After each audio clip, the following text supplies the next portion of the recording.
Olá, irmãos, saúdo cada um de vocês com a graça e a paz do nosso Senhor Jesus Cristo também. Meu nome é Miriam Anita e eu estou aqui para ler um texto da irmã Liane Nepomuceno chamado Precisa-se de Líderes. Esse texto foi escrito para o Manancial, que é produzido pela União Feminina Missionária Batista do Brasil, e tem o objetivo de quê? De inspirar, exortar e edificar a nossa vida espiritual, trazendo o quê?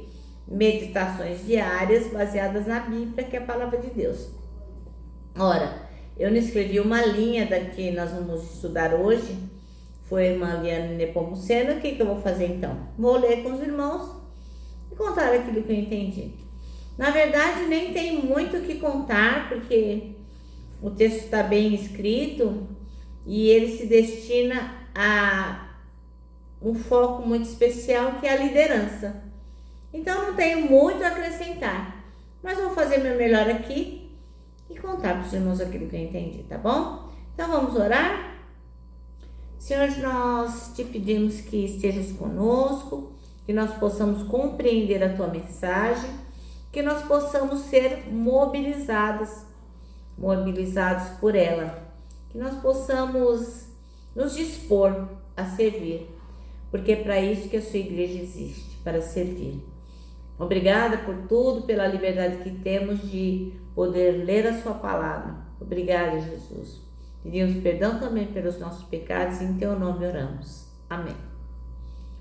Meus irmãos, então, olha, o texto chama-se Precisa-se de Líderes e a nossa porção bíblica está em Mateus 9, versículos bem pouquinhos, do 35 ao 38, que é quando Jesus fala da necessidade de trabalhadores. E diz assim, ó: Jesus andava por todas as cidades, todos os povoados da região, ensinando nas sinagogas, anunciando as boas novas do reino e curando todo tipo de enfermidade e doença.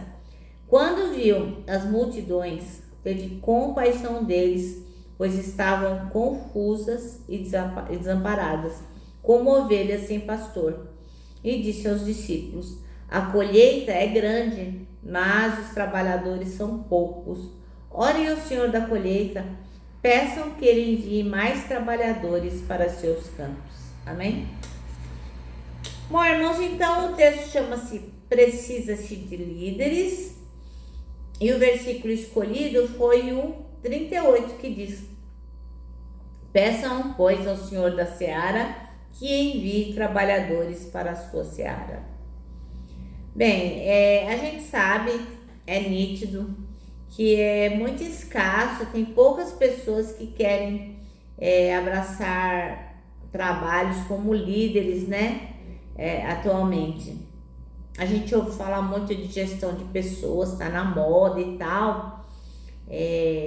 Tem muitos livros, muitos vídeos, muitos podcasts, né, que falam de liderança e gestão de pessoas, mas na hora do vamos ver, tá difícil. E Jesus, já naquela época, ele já estava atento para essa situação, e ele já mandou uma mensagem em relação a esse fato. Por quê? A igreja de Jesus Cristo, ela precisa de líderes que orientem, capacitem, que conduzam o quê? Os irmãos, o povo de Deus, para quê? Para campos verdejantes, né? Para que possam conhecer a palavra, que possam crescer, ser edificados, né? Enfim, é importante que hajam líderes responsáveis, né? Pelo trabalho, pelas coisas de Deus. Então, o que o Senhor fala, né? Que a gente tem que pedir para Deus mandar líderes, né?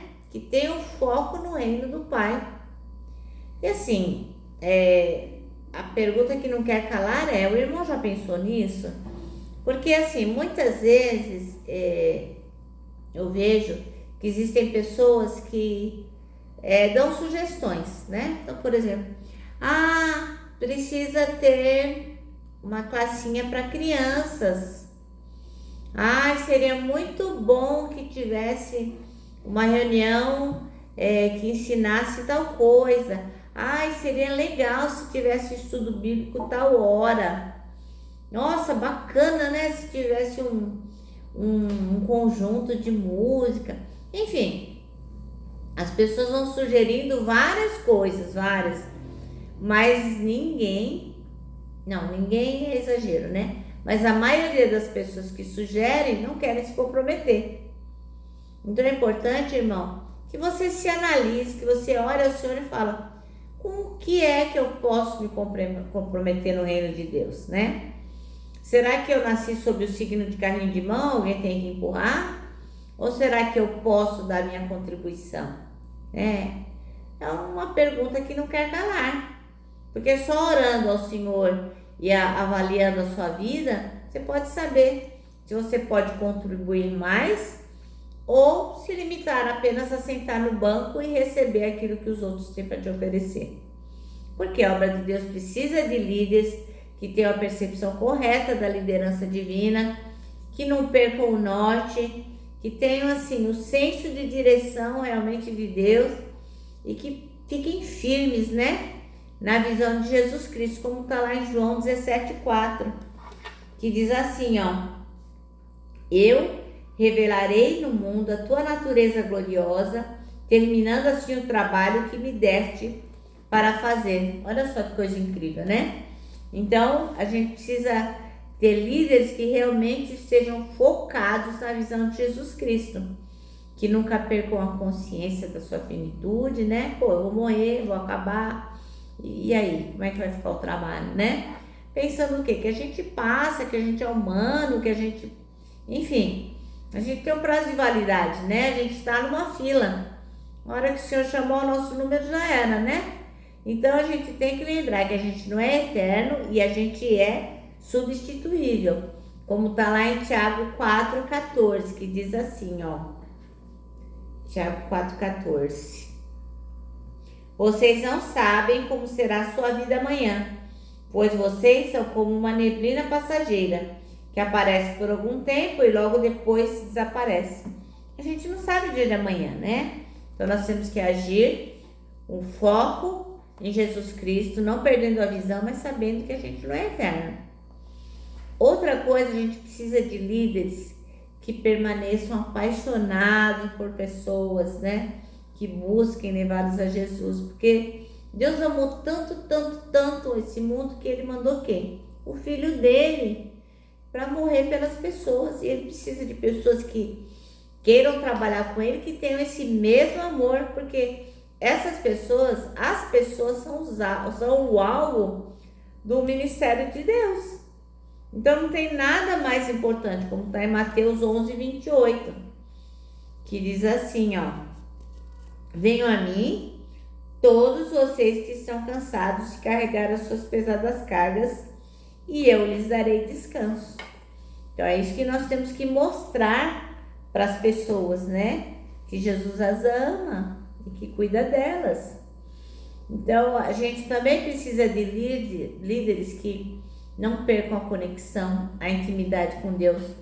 Por quê? Porque esta intimidade com Deus é a fonte de toda inspiração, é o segredo de toda excelência. É através desta conexão com Deus que nós vamos fazer o trabalho do Senhor como ele tem que ser feito. Então, essas pessoas têm que ter uma vida no altar, uma vida de adoração, uma vida de santidade. Para quê? Para que possa ser um líder conforme o coração de Deus, né? Como está lá em Salmo 25:14, que diz assim: o Senhor Deus é amigo daqueles que o temem e lhe ensina as condições de aliança que fez com eles. E assim, o meu pastor, ele gosta muito e ele sempre menciona este salmo, que não está aqui no texto, mas eu gostaria de ler para os irmãos, que é o versículo 12 do mesmo Salmo 25, que aqueles que temem o Senhor aprenderão com Ele o caminho que devem seguir. Isso é fundamental para um líder, para alguém que se propõe a fazer a vontade de Deus, né? Então, eu vou reler de novo o versículo 12, que é um versículo que o meu pastor colocou no meu coração, para eu ter sempre em mente, que diz assim: aqueles que temem o Senhor aprenderão com Ele o caminho que devem seguir. E o 14 que diz: o Senhor Deus é amigo daqueles que o temem e lhes ensina as condições da aliança que fez com eles. Olha que coisa fundamental, né, irmãos? Então, as igrejas precisam de líderes. A igreja de Jesus precisa de líderes. Irmãos, avalia, ora, quem sabe você, irmão, seja um desses líderes que o Senhor busca. Quem sabe não seja você essa pessoa que a igreja tanto precisa. Amém? Então, assim, que você realmente tenha disponibilidade pessoal para colocar para Deus tudo aquilo que você tem para oferecer. Nosso manancial termina assim, ó. Esteja à disposição de Deus para ser o líder de que a igreja precisa. E agora eu termino, né? Deixando meu abraço de urso. Lembrando que o abraço encontra, ó, irmãos, de 2 corações. E ele só não dá certo em reunião de porco-espinho, tá bom? Deixo também o nosso Salmo 73, 26, para que você se lembre que Deus é a minha força, Ele é tudo o que eu sempre preciso. E agora eu me despeço, né, com a palavra de ordem que é confia. Confia em Jesus.